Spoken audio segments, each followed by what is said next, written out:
And this is Terry Tapp. The show is The Other Future.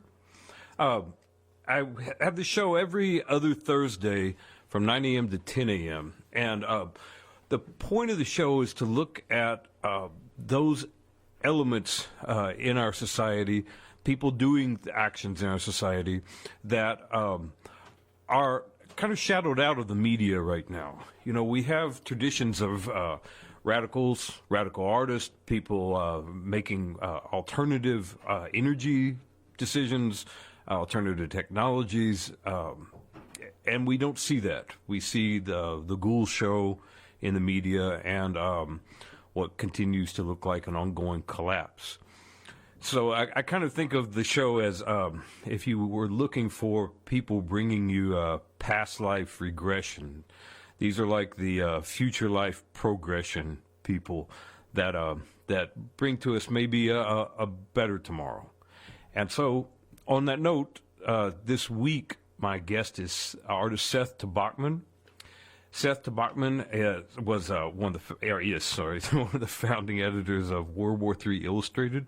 That's a comics anthology that's been coming out since 1979. It features stories of people taking action in their community, progressive action, fighting, what is now climate change, but fighting environmental degradation, fighting gentrification, fighting labor practices that are egregious. Seth is also the author of many other books. A few of those I'll just mention to you. One is War in the Neighborhood. This is a graphic novel that covered the squatting movement in the Lower East Side, focused on the late 80s when that movement was at its height. He also has an excellent book called You Don't Have to F People Over to Survive, and I won't say that on the air, but it's in the title. Lynn, a book about Leonard Weinglass, who defended the Chicago 7, Daniel Ellsberg, people like that, and Disaster and Resistance, just to give you an example of some of what he's done. Very prolific, and if you want to take a look at any of those things, read more about Seth, I'll give you information a little later in the hour. But Seth, are you here? Yep. Oh, good morning. How are you doing? Good morning. Can you tell me more about, here's a question just to kind of get started. What is World War III to you? Okay. World War III Illustrated, the magazine, right, is a comic book that I started in 1979 with Peter Cooper and Christoph Kohlhofer. Peter Cooper, who's a cartoonist, and Christoph Kohlhofer, who's a conceptual artist. And we started this in 79 because we needed a place to do comics that dealt with serious political issues from an anti-establishment point of view. And you have to contextualize that with what things were like in 1979, 1980. First of all, there weren't a lot of places where you could do serious comics in the United States. Publishers were not using the term graphic novel. I remember. Comics were primarily, most comics at that time were capes and tights superhero comics. And so that was, we needed to self-publish in order to get work like that out. The fine arts world at that time was really dominated by abstraction and conceptual art, and really didn't have a place for the type of visual narrative work we wanted to do. So we had to create our own venue for that. I would say that in 1980 there were 4 comic books in the United States that were published for adults. I would say that would be American Splendor by Harvey P. Carr out of Cleveland. Right. Picture Story Magazine by Ben Catcher. Right. I remember Art both of Spiegelman's Raw magazine, and World War III Illustrated.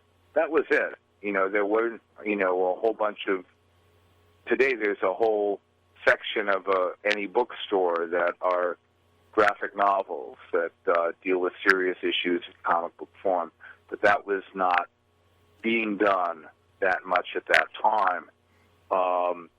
Also, we were looking at the rise of Ronald Reagan and the movement of the United States political consensus to the right, which has continued all the way till this day with, the emergence of Donald Trump. Correct. And we were against that. And again, there was a lack of places you could express that strongly. And so we created the magazine to have that, and we created it as an artist-run collective where, all of the people who made content decisions about the magazine were also people who were producing artwork for the magazine, so that we never had, say, an editor and an art director who wasn't themselves getting their hands dirty producing art, because we'd all worked for people like that. We wanted a venue that we controlled. We never had a specific political point of view that everyone had to have, although the magazine definitely was somewhat left pluralist. Right. But, there were people who were liberals, there were people who were anarchists, there were people who were one or two people who were libertarians, and there were people who didn't have a political identity, really, and were just artists. And people had all sorts of different work they did, and we just expected, integrity from the people who produced work for the magazine. Well, I see, I'm sorry. Did you, No. I don't know if you said this to me or in print. It's in my head somewhere, but World War III Illustrated is an allusion to those old World War II Illustrated books, the classic comics or Classics Illustrated, correct? There were things like, World War III, like World War II Illustrated and Civil War Illustrated, and we put the word illustrated on the end as a bit of an ironic twist. Right. And because there actually was a book called World War III that came out around 1980 that influenced a lot of us that this book existed, that a British admiral had come out with a book explaining how, in his opinion, a nuclear war would be fought and won by NATO. Fought and won. And so, that the existence of that book inspired a lot of people to use the phrase World War III to describe the buildup of short-range nuclear missiles in Europe that the Reagan administration was pushing, and the Cold War tensions at that period. We had a real focus on international politics and Cold War issues and a bit of a science fiction feeling to the book in the first couple of issues, and then as time moved on, we began to focus more on urban policy issues in the neighborhood we lived in, which was the Lower East Side, and to try to connect economic issues to political issues. So in terms of, it's interesting because as a kid in rural Kentucky, I was really desperate. There was no internet and no cable TV for quite a while either. And I was desperate to get information. And I'd look for like the San Francisco Bay Guardian. I found World War III, and that international focus of those early issues and bringing information about what was going on in Manhattan at the time too was really eye-opening. But so the squatter movement, which was happening in the Lower East Side then, in Lower Manhattan, how did that influence what was going on with World War III and with the art in general? Well, on about our third and fourth issue, we started to focus on the neighborhood we were living in. And at that time, the Lower East Side was a really interesting place in the sense that it was a low-income neighborhood, but also a neighborhood with a lot of a lot of artists and a lot of musicians, along with being a very Puerto Rican neighborhood and a very poor neighborhood, and also suffered from what a lot of inner city neighborhoods in the 70s experienced, which was capital flight, lack of resources, buildings burning down, landlords torching their buildings to get rid of their tenants. Right. And so there were a lot of vacant buildings, a lot of drug dealing, not much law enforcement, a lot of police brutality, but no actual law enforcement, which was quite strange. Yeah. We had a number of police murders of black kids in the neighborhood, but we also had open-air drug dealing, where neighbors would call the police and say, hey, there's like 20 people lined up to buy heroin on the stoop in front of my house, and the police would say, well, we're not going to do anything about it.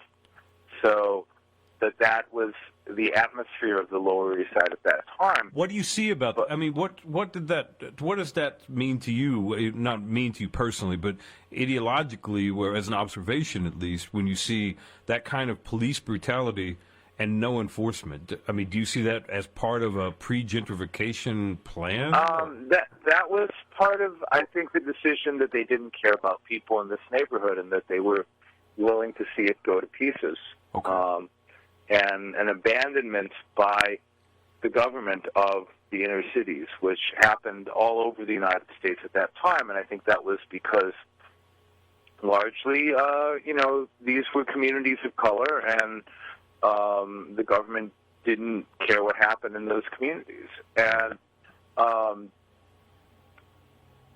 but at the same time that was going on, there was another aspect, which was that there was a lot of community organizing in the Lower East Side. There were people who took vacant lots where buildings had burned down and planted gardens in those lots. There were people who moved into an abandoned school building and made it a community center. There are people who moved into an abandoned building and fixed it up and provided housing for people, and that was the squatters movement in the Lower East Side.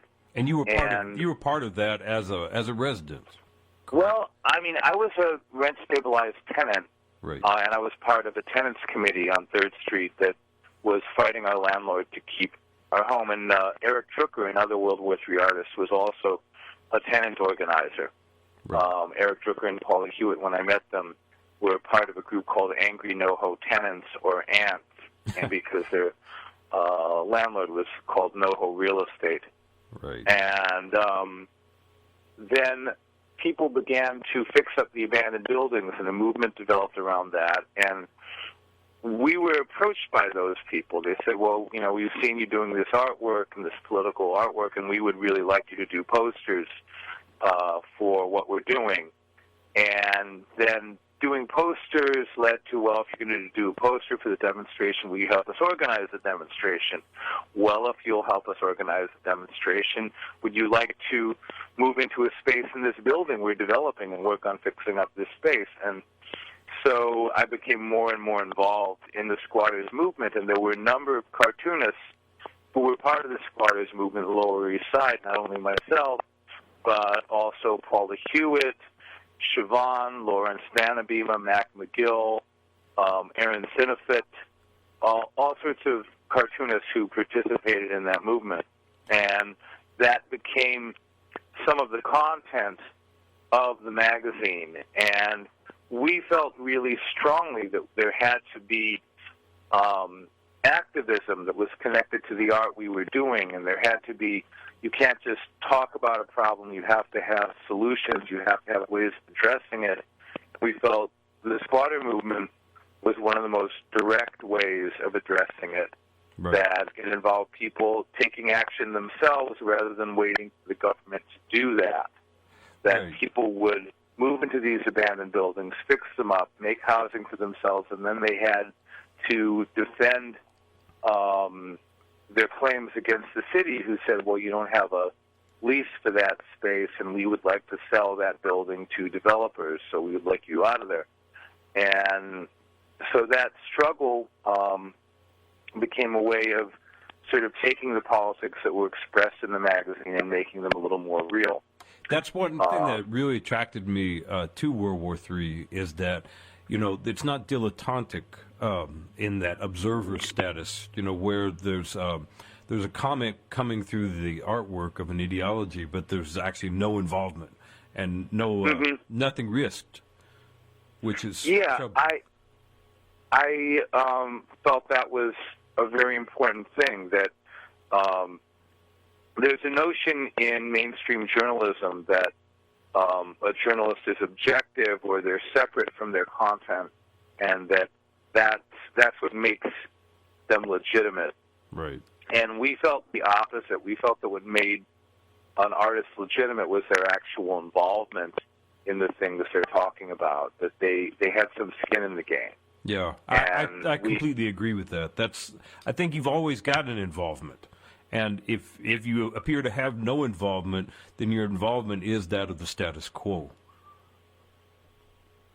Well, I think historically, if you look at American newspapers in the 19th century, which was really the great period of American newspapers, American print media. Right. In the 19th century, there were pro-slavery and anti-slavery newspapers. There was no such thing as a newspaper that was neutral on slavery, that you couldn't pick up a paper that said, well, some people are for slavery and some people aren't. Right.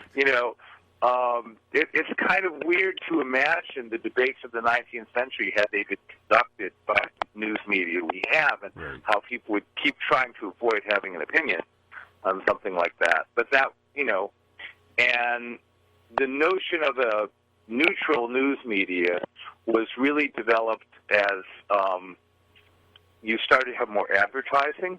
Right. And the purpose of media became not the content you read, but the content you tried to avoid reading, which were all the ads. And the people who were buying advertising wanted something neutral that wouldn't offend anybody. And to keep that wider audience. Yeah, and that's what media became for, about 100 years. But as artists, we didn't feel that was what we wanted to be doing. We wanted to be doing things that had a real commitment and direct involvement. We felt that was important. Yeah, that. Like I said, I really respected that the artists were emerged into what they're doing, which is fantastic.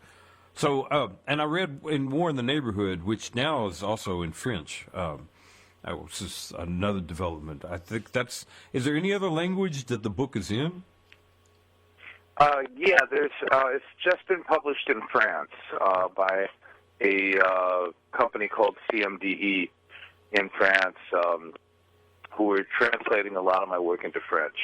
Yeah, I saw that, which is incredible that they can come to that, because France has had, obviously a little before our time, its own squatter movement, which produced. Oh, well, Europe has had a strong squatters movement since, formally at least since the 60s. Right. But also, France has a different system for distributing magazines and books, where the government essentially subsidizes distribution. This is part of every part of Europe. It had a different response to the fall of fascism and trying to figure out how they got into that mess. And in France, the fascists had come to power by getting control of the distribution of literature.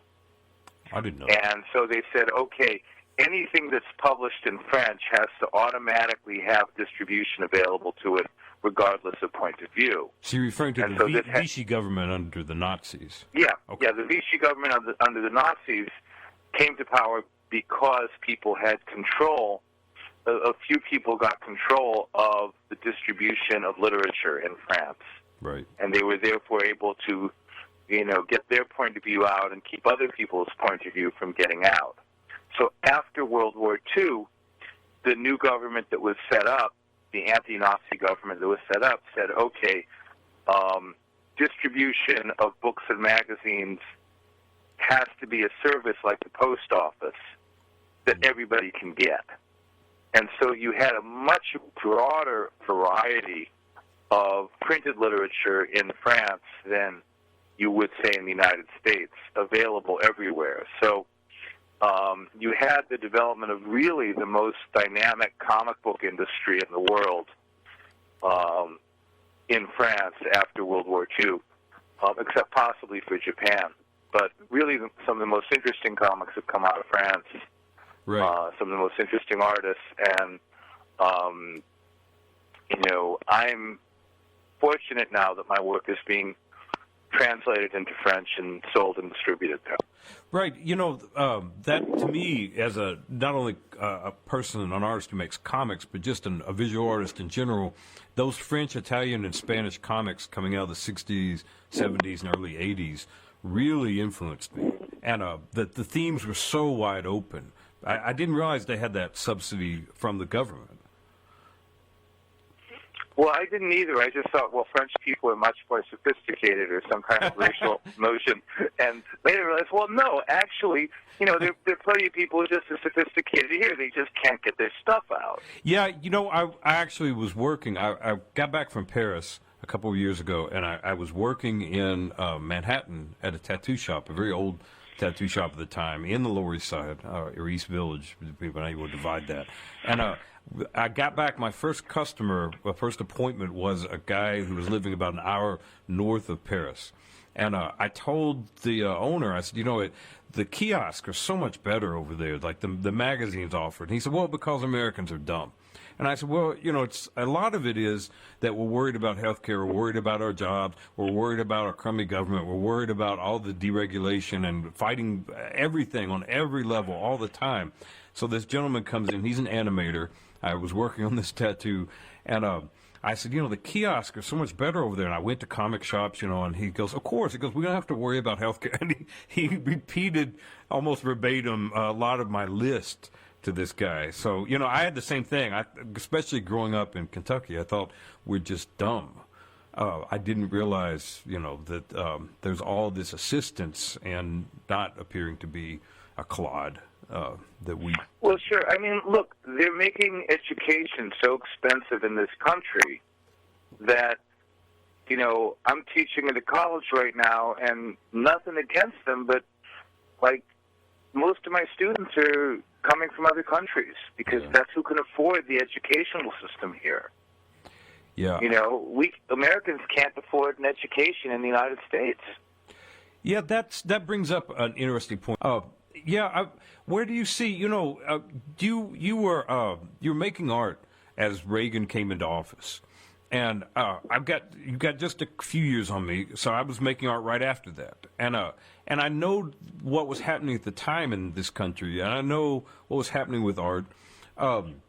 Where do you see the movement from that moment to today?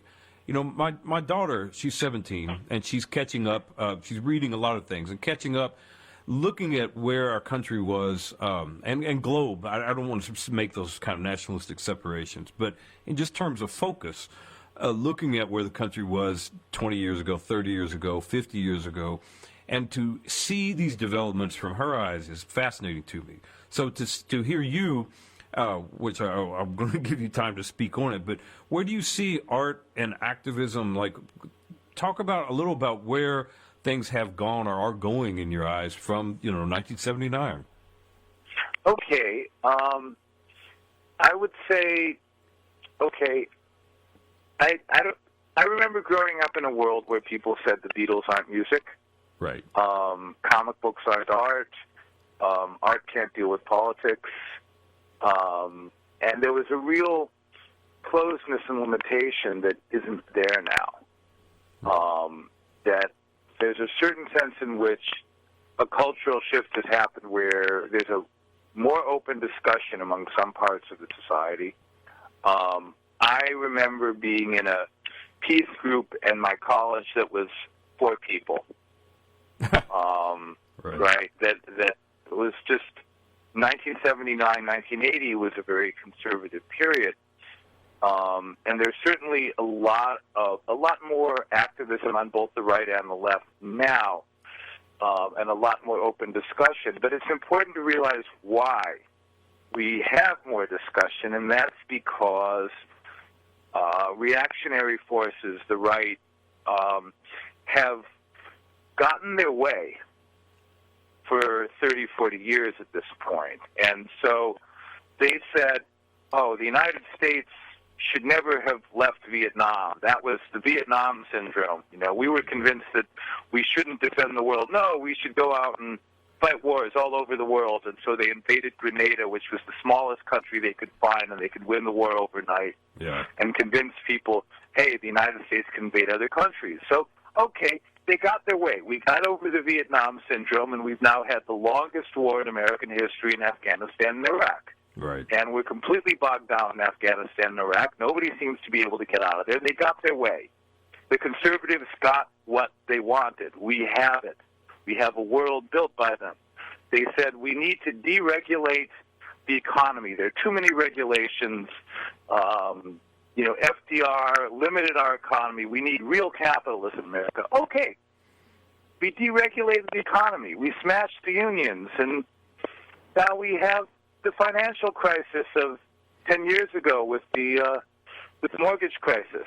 Well, okay, the conservatives got what they wanted. They said there are too many environmental regulations. There are all these crazy tree huggers out there keeping us from developing our industry and, keeping us from exploiting nature the way we should. And, in fact, Reagan went on TV and he said, trees cause pollution. He said that. I remember that. Okay. So they got what they wanted, and now we've got cities all over the world being flooded because global warming exists, and the polar ice caps are melting, and the sea levels are rising. Yes. Okay, so they got what they wanted. The conservatives have built the world we live in. Yes. They got what they wanted. And that's why there are a lot of people out there who are like, hey, this doesn't seem to work that well. What's up? And that notion that things don't seem to work that well can be expressed a lot of different ways. It can be expressed by people having a really good, solid analysis of what's wrong, and it can also be expressed by people developing really wacky, paranoid conspiracy theories that cause them to support all kinds of strange things, which I think Trump has taken great advantage of in building his base. Right. But he's taken advantage of the fact that, people are upset about the fact that the system isn't working very well. But the reason the system isn't working very well is that the conservatives have essentially determined all of our policies for 40 years. Yeah, they've won completely. They won. And their biggest problem is dealing with the consequences of their own actions. Yes. Well, right. The unbridled capitalism, I don't think, if you went back to when I was a kid, none of this could have happened. And the more I meditate on this, the more I think that when Reagan got in office and destroyed PATCO, the Air Traffic Controllers Union, if the country's unions, which were strong then, had stood up to him, we would never have gone down this road. That one moment was the actual breaking of the dam against anyone's ability to respond to it. There were other levels to it, but that was the real pulling off of any restraint at that time. I agree with you. I think you and I are on the same page on this one. I feel that, when Reagan would say really dumb things like trees cause pollution, and another one of my favorite Reaganisms was, when I was a young man, we never heard about racism. It must be a new invention. That was one of his great lines. But, there would be maybe 30% of people who agreed with him. Yeah. But there would be this other 70% of people who knew this was nonsense but went along with it. Right. And that was always what we were railing against in World War III Illustrated, was the fact that people were just going along with things they knew didn't make sense. To return to that, like what you just said, the interesting thing, I was talking to my daughter, like I said, she's 17, and she's got that thing that we have when we're teenagers where you wonder how things were before you came to be. And so she's asking about the world I grew up in, which sounds actually very different from yours, but the commonality to me is like I come from very uneducated people, excuse me, and I really hated where I was because of to me, religious bigotry and the dumb things people would say under the aegis of religion. And I feel embarrassed about that now because they said a lot of other smart things about being very pro-union, which I liked. My father was a steward. My grandfather had communist involvement. But this is nothing except practicality for these people. My grandfather encouraged me to read Marx. In the same way you would, have someone understand their health or contraception. You're going to have to work, and the world functions in this way. Know how to do math for your wages and look at your paycheck, know how a union functions, and know that overall this is happening. And encourage me to read Robert Ingersoll. But they also had union picnics. They participated in their union. They participated in their churches. They did good things in their community. There was a vague racism that was in the air, and it was a remnant of, there were black and white parts of the little town I was in. But they were not really recognized anymore. So that was still there like background radiation. But when you get to Reagan, the country came apart. And I told my daughter, I said, you could see things that George W. Bush did, his foolishness online. She looked some up. And I said, you can see things like Dan Quayle. Of course, you remember him. And I said, look up Reagan. I said, there's even a book, Ronald Reagan's Reign of Error. She found nothing from Reagan. Absolutely nothing. And I remember at least once a week, some foolish thing would come out of his mouth. You just mentioned the trees. None of this is online. Yeah. They've kind of cleaned up his history, haven't they? Yeah, they have. And that to me was the moment those people, as people say in the South, bless their heart, those honest church-going, background racist, pro-union, angry working-class people that I grew up with wouldn't have put up with this crap that's going on in the I think I can say that word, going on in the country today. And I'm still really trying to wrap my head around that. I wonder, I was listening to Silvia Federici. I don't know if you know her. She's a feminist writer, Italian, was involved with a lot of Italian anarchist movements. But she was talking about how we, and especially women, how women communicate a mutual aid to one another to resist some of the things that are going on right now. And she said, we used to do these other things, but people don't know of them. And we've lost the ability to intergenerationally communicate how we solve problems. And I really think anymore, like the Communist Party, the Socialist Party, anarchist movements, the things that were actually, we don't like organizations, but they're organized.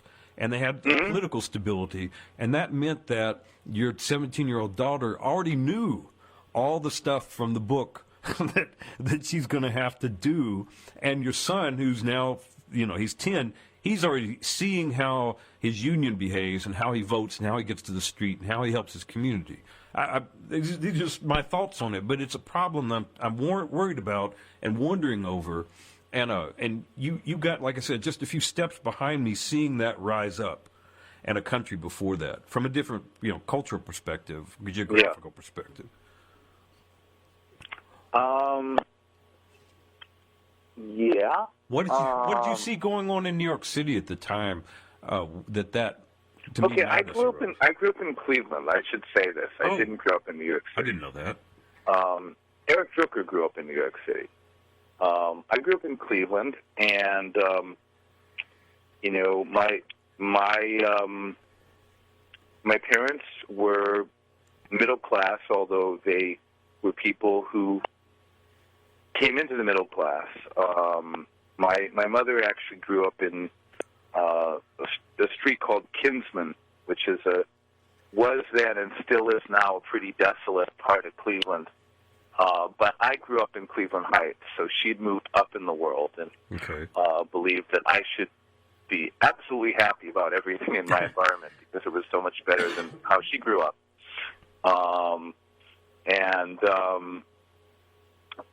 I was a pretty angry teenager with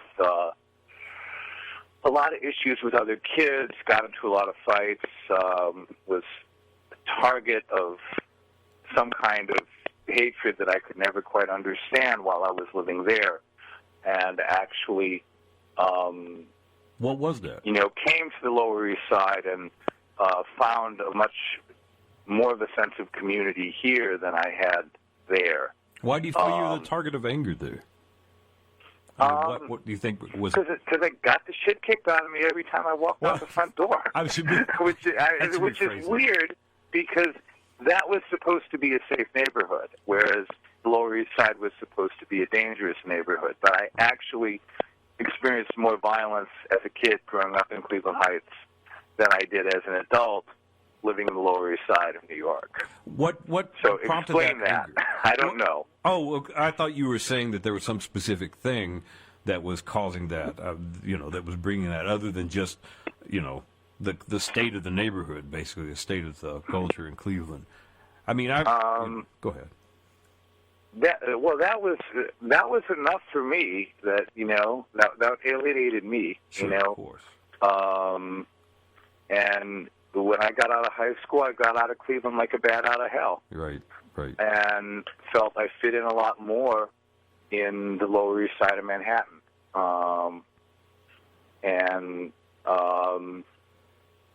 Found myself in this community here. Which is a very different community now, obviously. It's a completely different now than it was then.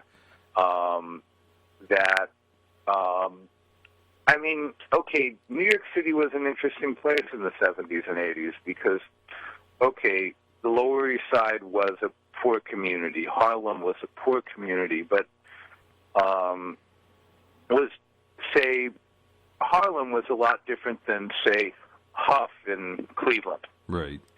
Because Harlem was a poor black community, but, the greatest African-American writers in the United States all lived there. Yeah.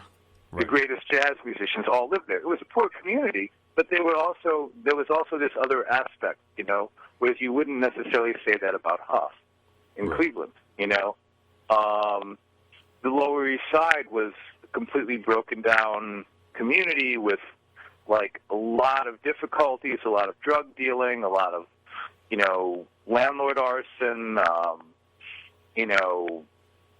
all that activity, but, it was also where Allen Ginsberg lived. Right. And it was also a place so that it was a different type of a ghetto in a way. It was a lot of possibility for expanding your consciousness in that place that wouldn't have existed in a similar neighborhood in Cleveland. Right. So I think it drew a lot of us to be here. What, of course, has happened in New York and similarly in many other cities is that that neighborhoods that were burned down and affordable and difficult became slipped up and unaffordable. So that I don't know what a young person is going to do right now if they're looking for themselves as an artist, as a person, like where they're going to go. I was going to ask. I could afford to move. I could afford to move here then, and if I were a kid now, I don't know where the hell I'd move. I don't know where the hell I'd go. I'm right now. I'm going in between the Catskills and the city, New York City, and I feel like a stateless person in a way because I feel very alienated from New York City. There's not really a place I can go to and have galleries, art supply stores, bars, coffee shops, bookstores that I could say, well, this is my neighborhood. Clearly I can walk these streets and these are my people. That's not the case anywhere there now. And it's a very, not only specifically alienating experience, but I don't know. I mean, what would, if you were an 18-year-old artist, what would you do? Would you go to Berlin? I'm really not sure. Yeah, I'm really not sure. I feel like I need to ask the 18-year-old what looks good to them, because the solutions I had probably wouldn't work for anyone now. Right. That there's not a clear-cut place to go. I mean, I think a lot of people form their community. We use the word community for the internet now. Right. We don't use the word community for the place we live anymore, because it isn't one. Right. In a lot of ways. I mean, I moved into Lower East Side, and I was a white guy living in a mostly Puerto Rican neighborhood. And, of course, the first thing people assumed is that I'd come down there to buy drugs, which meant that I would be a target for somebody to rob me. Yeah, because you got kicked. Right? And I had the experience within the first year of being there of somebody jumping me from behind, putting a wire around my neck. And a tall African-American man walks up, puts his hand in his pocket. He says, "I'm an off-duty cop. I've got a gun on my pocket. Get away from that guy right now. I'll give you the count of 3. And, of course, the guy wasn't an off-duty cop. That was my upstairs neighbor. Okay? So that was the type of community that existed, that I could become part of a community of people who took care of each other. Right? I don't know that exists now in the same way that it did that. I think that people have to find it a different way. Yeah, I'm wondering how they... So I don't know that I have that solution for the next generation. I think I have to ask them. Well, I tattoo a number of people that are younger, that are 18 years old or 19 years old, and they don't seem to know either. So I'm fishing for this, and I hope to keep living longer and longer until I don't. And so I don't know where I fit other than, like you said, online. I can find places online that make sense, but that's a new experience to me. I don't know if have you ever read Labor's Untold Story?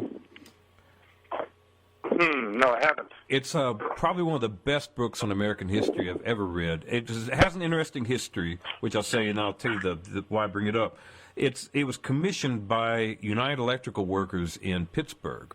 When the McCarthy era was in its height, they thought that their history, that the real history of people, would be burned out, and union leaders would be jailed. So they commissioned an historian to write the most honest history they could, which is a history so-called of labor, but it's it's people's history. And he actually begins with the Civil War and what was going on then, and goes through all of these details up until the 50s.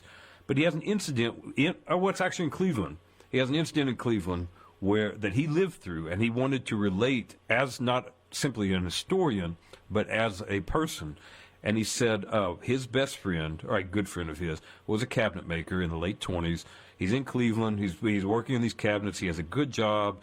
His wife doesn't work. He has 2 children, a boy and a girl. And the economy crashes. So he was talking to him about what he's going to do. And he said, "I'm going to wait it out. It comes back. I mean, these things happen." Well, it doesn't come back. And they continue to lay off people around him. So people are now losing their homes. The Communist Party, the local union council basically got together, and they put a group together that would strong-arm the sheriff when he came to throw you out of your home. So he said, my friend said, "Well, I'll never need it. I'm a skilled worker. This won't happen."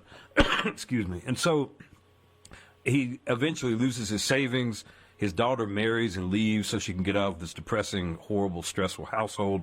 His son takes off somewhere to find work, and of course, there's no internet, cell phone, all the rest, so he's gone. He and his wife are falling apart. He has a chair left that he sits in all day. And the sheriff's department comes and puts a note on his door that says, "We're going to throw you out." And he said, my friend said, "They actually won't do this because I have nothing left, and I'm not a commie." And so they come, they throw him out, and they take his chair, and he has a breakdown. And one of the local leaders of the community that would surround the sheriff's department and demand they leave asked him, he said, if you ask us, we'll do this. And the man finally breaks down and says, please. I don't know how we would do that today. Because, like you said, where's my neighborhood? Where are my people? Do I put out a tweet? Do I, do we do a flash crowd, flash mob, and whatever we're calling these things now? It's such I don't understand how we got here, And I'm still thinking through that, and especially talking to you, you're not only a person who's politically involved, but you're another artist.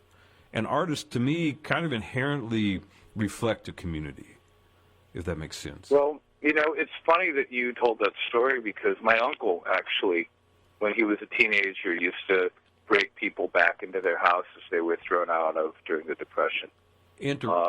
My Uncle Jack was the one person in the family, I should make a point, he's the only person in the family who was in the Communist Party. And he would do that. Right. In the 80s, we had what we called an eviction watch phone tree, where if there was an eviction going on, we'd call people around the neighborhood who'd signed up to this phone tree, so we would get, 100, 200 people there at the door to block the eviction. We'd get a couple of volunteer lawyers down there. We'd get journalists down there, and very often that would discourage or at least delay an eviction. Right. That would become a much more complicated situation than people thought it would be. And, there are organizations that do some of that type of work now. There's a group called Met Council on Housing that represents a lot of tenants in housing court here in New York. Right. And is pretty helpful with things like that. And it actually comes out of that history. And I think people can do that. People can organize, and I think actually in many ways have more means of communicating to other people than we have. Now, yes, you can put out a tweet, and that's a big part of how Occupy Wall Street got organized was right. through those mediums. So I think that, people find new ways of doing it, but they keep doing, there are continually new forms of resistance that happen. So I don't think that it's an open and shut thing. I think that the terrain changes, and I think that people have to keep developing new forms. But I also think people do. Right. On that note, where do you see? You have a longitudinal view in the past, but also from that kind of experience, looking into the future, where do you see things happening with art and just call it change, I guess, because, we're... Okay, well, what I'm working on now, what I'm doing nowadays, I'm working with a group called Sane Energy. Right. And Sane Energy is resisting the development of fossil fuel infrastructure, primarily in New York State and a little bit in Pennsylvania, East Coast, Northeast, and they actually just succeeded in defeating the development of the Williams pipeline. I didn't know that. Which is supposed to bring frack gas through. It's not completely defeated, but it has not been approved. Right. And really, Cuomo didn't do that because he was under enormous pressure from grassroots organizations like Sane Energy. Right. And I found working with Sane Energy really interested me as an artist and as a person, because just like when I was working with squatters, you learn about all the structures of a building, from, the electrical structure to the physical structure and how all that's tied in, and, the world becomes a little more visible to you. When I work with Sane Energy, I've become aware of all the fossil fuel infrastructure that's around us and how much of it's toxic. For instance, everybody's talking about the Whitney Biennial. Most people don't know the Whitney was built on top of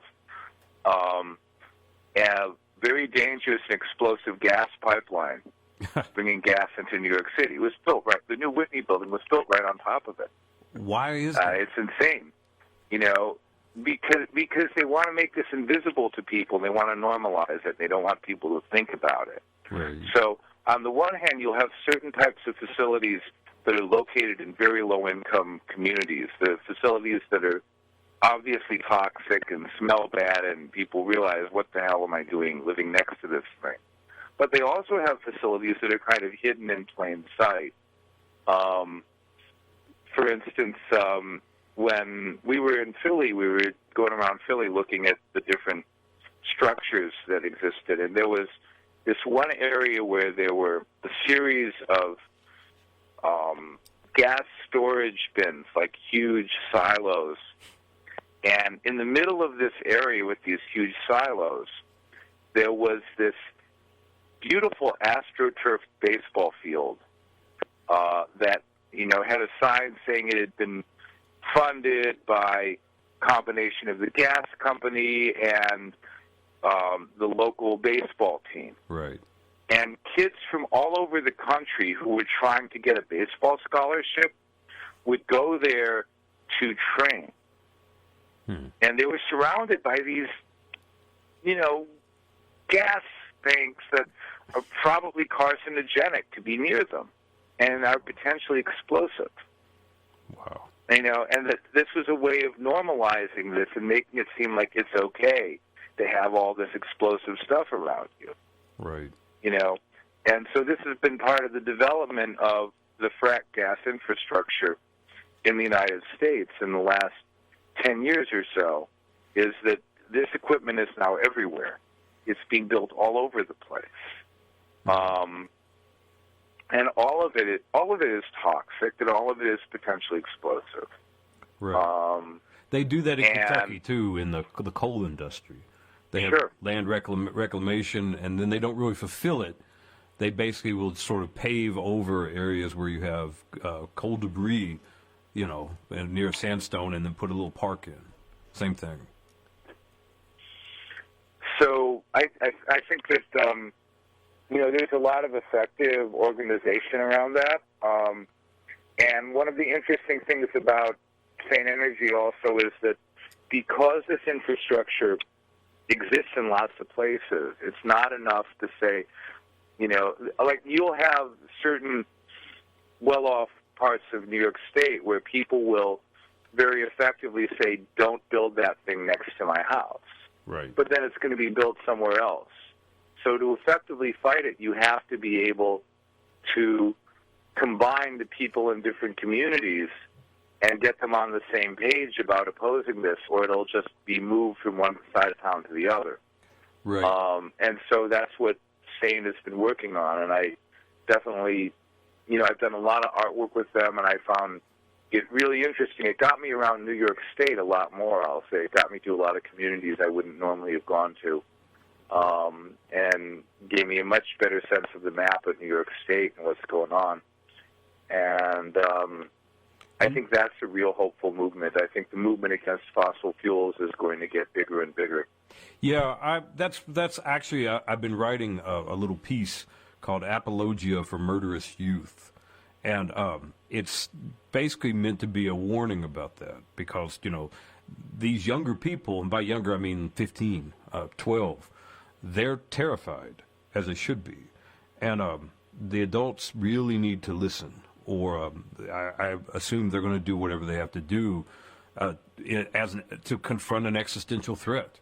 So, you move from a lot of, intractable concerns in the fossil fuel industry to people like they're doing with Extinction Rebellion now in London, gluing themselves to trains and things, which is hideous. Sounds hideous to me, but I understand the anxiety and the desperation. I'm middle-aged. I'm not going to see the worst of what will happen, I guess, depending upon how it accelerates. If we don't change, a teenager is really going to see the worst of it at this point. So that's fascinating. And you had some of that in the last World War III anthology. Yeah. I found that fascinating, too, about the communities in Albany and the very deliberate understanding of what you could do to people if they're poor, if they're people of color, and they have no political or economic power. That was insane. Yeah, I know in Albany we were looking at these oil trains and that have been transporting frack gas across the country where they haven't been able to build pipelines. And these trains go through the poorest part of town, and they drive right.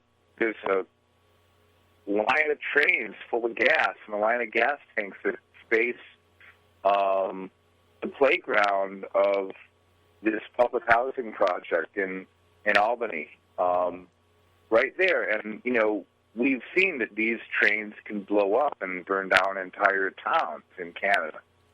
Wow. But these trains have blown up all over the country. That there have been explosions where gas trains, and you see gas trains everywhere in the United States. But again, where are train tracks in the city? Where are they usually? Yeah, they're in poor. They're usually in the poor community, and so that's subjecting that part of society to yet another burden, which is the burden of living next to these trains. If you get close to these trains, you can smell them. You're breathing this shit. Yeah. Okay. I mean, you don't want to be 20 feet away from one of these trains. Right. I mean, you're going to get cancer from that stuff if you're doing that all the time.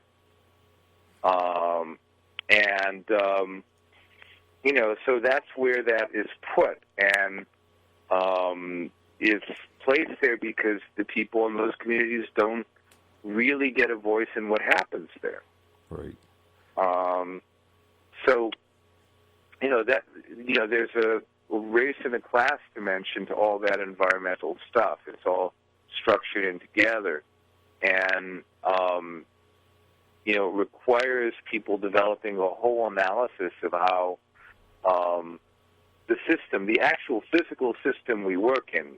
We talk about the system as an abstract, but there's an actual physical system. Yeah, and it's composed of real pipes things. and wires and stuff that we're surrounded by. Seth, we're out of time, and I'd love to have you back and talk more about that, actually. Let me give some information to people listening. This is The Other Future. This is Terry Tapp, your host. My guest this week was Seth Tobocman. You can, if you want to explore more of Seth's work and what he's doing right now, you can look up Seth Tobocman, TOBOCMAN.com. You can also look up World War III Illustrated.org.